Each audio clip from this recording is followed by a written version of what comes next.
So we were just talking about these kind of biophilic design, the integration of nature, deep spirituality in the future smart cities realm with Hubtropolis, which we're working on. So I'm keen to hear your views on a vision for that smart futures where we really need those smart humans, right? Because we've had this whole journey of smart devices. I've worked on this domain, and we see a lot of clutter of that. And I think that's where we need to realize how do we bring in sync the environmental awareness, sustainability, the circular economies, and smart living together. And it's also part of this bigger transformation that I see. We look at organizations like World Economic Forum, which has done some great things already, but over time it's become a little more political. It's become a little bit clouded with too much of values which are driven by, say, greed or other sort of economically driven things, rather than that quad bottom line, as one may call it, with deep purpose, passion, and having that means to serve humanity. And that's why I think a World Humanitarian Forum or something, a World Happiness Forum, right? As we were alluding to, towards something where we can help maybe the UN. And this is where I want to submit from the collective wisdom of Wise Mirror, the SDG 18, or the cohabitability, and beyond that, that deep connection of humanity with our own selves for transforming the world outside. So I'd love to hear your thoughts on All right. say message we can give relate to for that. Since you talked about the timeless wisdom of various civilizations contributing to the wellness of now and tomorrow, I'm encouraged to talk about a simple concept. In ancient India, or in the culture of India, we have four objects worthy of pursuit, right? Which augurs well, as we discussed earlier, in the later models which came, hierarchy of needs, etc. The first one is take care of all the needs, physical, physiological, psychological, the rest.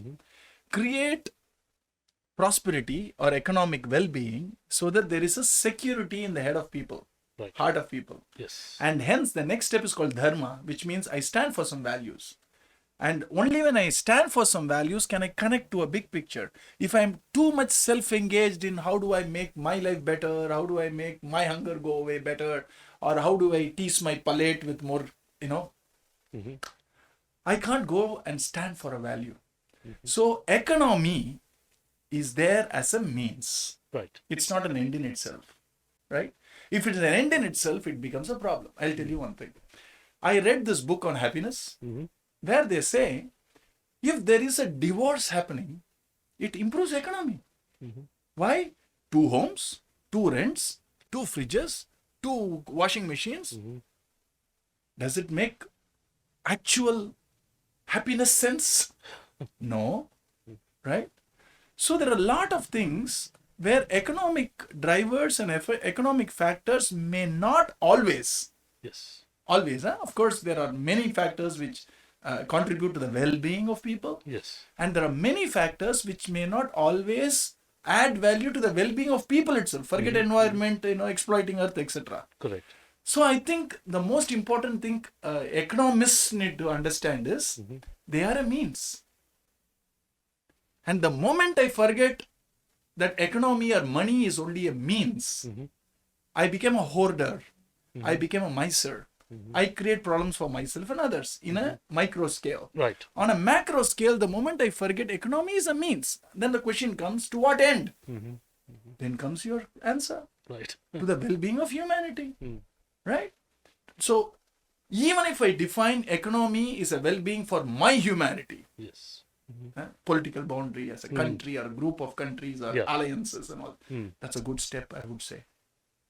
Because even that may not be happening fully is what I generally get as a sense. Yes. That economic factors like GDP, etc. are important, of course. To some extent, they relate to a physical and a basic need fulfillment of people. We need that. But are we measuring it right? Are we managing it right? I'm too small to comment on it. But the general feeling I get is maybe not. So if the World Economic Forum, which is a fantastic group of well-meaning, Yes. well-educated, very skillful, Yep. beautiful human beings, Yes. can somehow recalibrate, or if it's already there, manifest it properly, Right. that economy is a means. And I need to actually measure the direction in which my policies are taking me. And the end should be well-being of humanity. Yes. I think it's just the broadening of the whole term of economic Correct. prosperity Yes. to To become. find its logical end, Yes. which is well-being of why humanity. Right. Well-being of humanity. Yeah.